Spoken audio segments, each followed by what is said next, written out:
Hello students, today I am Tamanna Sharma, TGT Social Science, a faculty of Suraj School Rewari.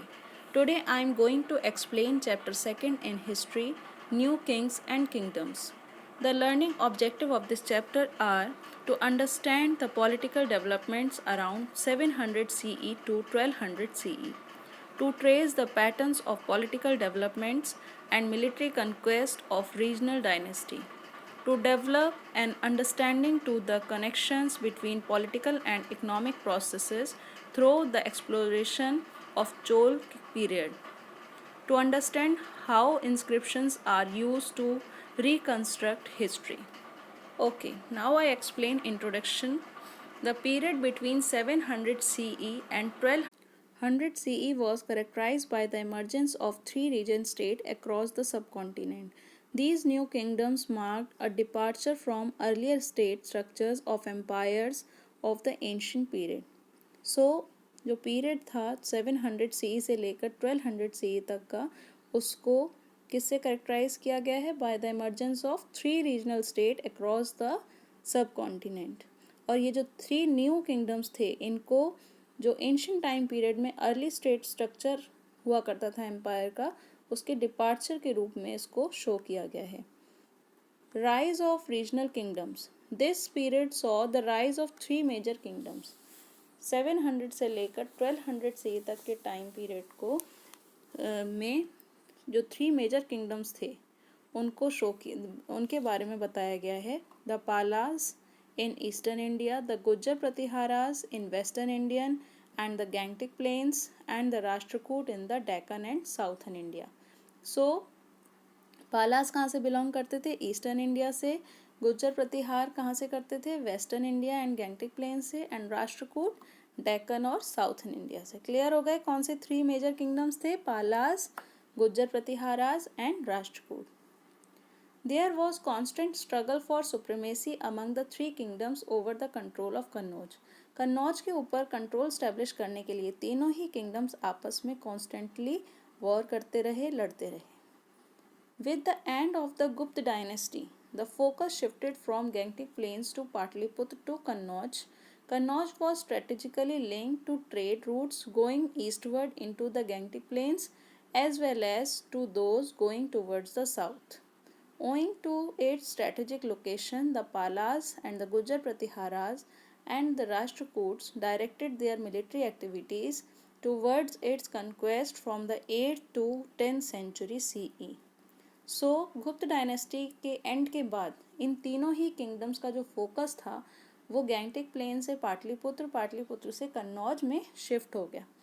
ये सभी कन्नौज पे अपना control establish करना चाहते थे क्योंकि जो कन्नौज था वो एक स्ट्रेटजिकली लोकेशन थी. यहाँ से हर डायरेक्शंस पर ट्रेड रूट स्टैब्लिश हो रहे थे. तो इसलिए इसके ऊपर, इस स्ट्रेटेजिक लोकेशन के ऊपर ये तीनों किंगडम्स अपना कंट्रोल स्टैब्लिश करना चाहते थे. इसीलिए 8 to 10 सेंचुरी CE में इन्होंने ये तीनों ही अपनी मिलिट्री एक्टिविटीज़ करते रहे कि वो अपना कंट्रोल उसमें स्टैब्लिश कर सकें. The struggle over Kannauj was an attempt to revive the notion of a single kingdom ruling the entire country. Let's take a closer look at the kingdoms evolved in the struggle. जो कन्नौज था उसका ऐसा माना जाता था कि जिसका कंट्रोल स्टैब्लिश हो जाएगा कन्नौज पर, तो ऐसा वो इतना पावरफुल हो जाएगा और ऐसा माना जाएगा कि पूरी कंट्री में एक सिंगल उसी का किंगडम स्टैब्लिश है. Okay, next is Palas. The Palas dominated eastern India centred around Bihar and Bengal for almost 4 century. 4 century तक जो पालास थे वो ईस्टर्न इंडिया पे अपना कंट्रोल स्टैब्लिश करे रहे और जिनका सेंट्रल पार्ट था वो था Bihar and Bengal. The Pala dynasty was founded by king Gopal. किसने स्टैब्लिश की थी पाला डायनेस्टी? गोपाल ने. According to the Tibetan monk Taranath, Gopala was elected as king in the 8th century CE by the local leaders of the region. So Pal dynasty किसने found की थी? गोपाला ने. और गोपाल को क्या कहते हैं, किसने बनाया था किंग? वहाँ के लोकल लीडर्स, जो उस रीजन के जो लोकल लीडर्स थे उन्होंने इलेक्ट किया था उसे एज ए किंग के रूप में. His successor Dharmpal made the Pal kingdom a force to reckon with the North India. जो उसका सक्सेसर था धर्मपाल, उसने नॉर्थ इंडिया में इसके और ज़्यादा इसको पावरफुल बनाया. With in North India towards the end of the 8th century, he led a successful campaign and conquest from the Pratiharas. और इन्होंने क्या किया, इसने क्या कहते हैं कन्नौज के ऊपर अपना कंट्रोल भी इस्टेब्लिश किया प्रतिहार से, प्रतिहार को हराकर. He is credited to have built the famous University of Vikramshila. इन्होंने एक फेमस यूनिवर्सिटी जो विक्रमशिला है वो भी स्टैब्लिश की. His successor Devpal extended the brothers of his kingdoms to include Kampur, Kamrup in Assam. The Palas built the Mahabodhi temple at Bodh Gaya. तो उन धर्मपाल के जो सक्सेसर थे, धर्मपाल के बाद कौन आए, देवपाल. इन्होंने इनको जो किंगडम में जो भी चीज़ें मिली थी सो उन सबको बनाए रखा और बाउंड्रीज और बढ़ाई. इन्होंने आसाम के कामरूप में अपना कंट्रोल स्टैब्लिश किया और इन्होंने बोध गया में महाबोधि टेम्पल भी स्टैब्लिश किया. Okay, now Pratiharas. The Pratiharas trace their origin to the Hun tribes. They were the most powerful Rajput clans at this time. जो प्रतिहारास थे उनका ओरिजिन किससे हुआ था, हन ट्राइब से. They were the most powerful Rajput clans, ये राजपूत क्लैंस से बिलोंग करते थे. The first important Pratiharas king was Nagabhatta first. जो फर्स्ट प्रतिहार किंग था वो कौन था, Nagabhatta first, who in the 8th century bravely resisted Arab invasion. तो इन्होंने अरब के साथ अरब पर आक्रमण किया था ब्रेवली. और the greatest ruler of this dynasty was Mihir भोज. पूरी गुज्जर प्रतिहार डायनेस्टी का जो ग्रेटेस्ट रूलर था वो कौन था, मिहिर भोज, who ruled from 836 CE to 886 CE. The Pratiharas during the region of Bhoj extended their control over large part of Rajasthan and Malwa and for a brief while even controlled Kannauj. इन्होंने राजस्थान और मालवा को अपने control में establish किया और उसके साथ साथ कन्नौज पे भी अपना कंट्रोल स्टैब्लिश किया. तो कौन था greatest ruler, Mihir Bhoj. First कौन था Gujjar Pratihara king, Nagabhatta first. Okay, Rashtrakuta. The third dynasty which was evolved in the conflict over Kannauj was the Rashtrakoot of Deccan. So जो थर्ड डायनेस्टी थी जो कि कन्नौज पर अपने कंट्रोल स्टैब्लिश करने के लिए वॉर कर रही थी वो कौन सी थी, Rashtrakuta. According to some Arabic sources Rashtrakutas were the most powerful of the three dynasties. Arabic sources के अकॉर्डिंग पता चलता है कि जो थ्री डायनेस्टीज थी उसमें सबसे ज़्यादा पावरफुल कौन सी थी, Rashtrakuta. Dantidurga founded the Rashtrakuta dynasty in the 8th century CE. Rashtrakuta dynasty को स्टैब्लिश किसने किया था, दंती दुर्गा ने.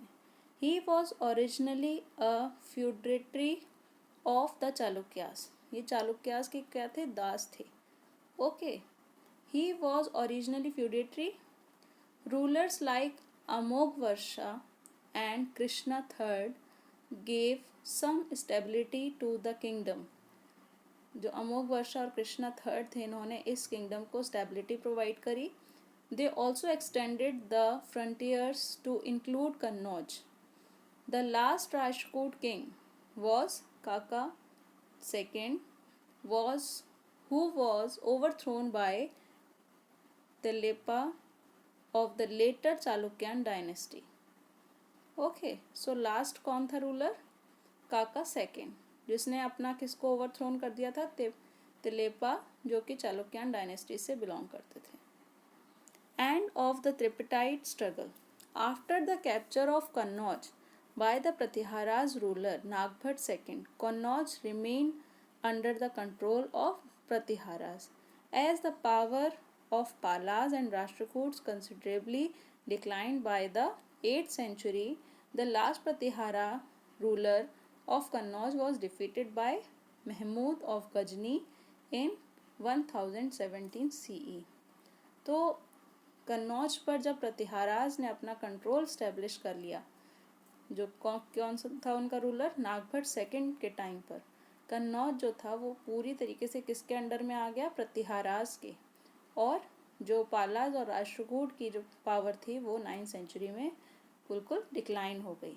The last Pratihara rule of Kannauj was defeated by Mahmud of Ghazni in 1017 CE. So, जो लास्ट प्रतिहारा रूलर थे कन्नौज के, वो किससे डिफीटेड हो गए, महमूद ऑफ गजनी। कब हुए, 1017 CE में। Okay, next is decline of the three dynasties. ये थ्री डायनेस्टीज किस तरीके से डिक्लाइन हो गई। The three dynasties declined simultaneously. Their strengths were similar and they were dependent on well-organized army. ये जो थ्री डायनेस्टीज थी उनकी स्ट्रेंथ एक सी थी और ये वेल ऑर्गेनाइज्ड आर्मी भी रखते थे। Their constant campaigns meet maintenance of large armies and pressure on source of revenues. अब इन लार्ज आर्मी को बनाए रखने के लिए इन्होंने क्या किया, इनके पास एक ही वो था, रिवेन्यू, तो ये उसके लिए प्रेशर बनाने लगे।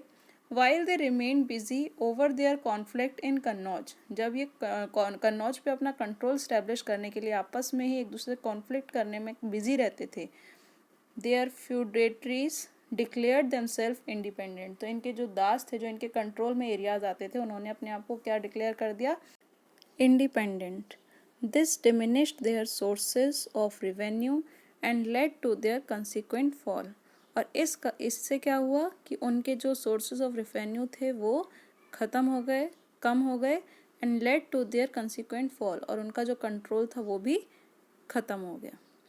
Okay, this is enough for today. Rest of the part of this chapter we continue in next video.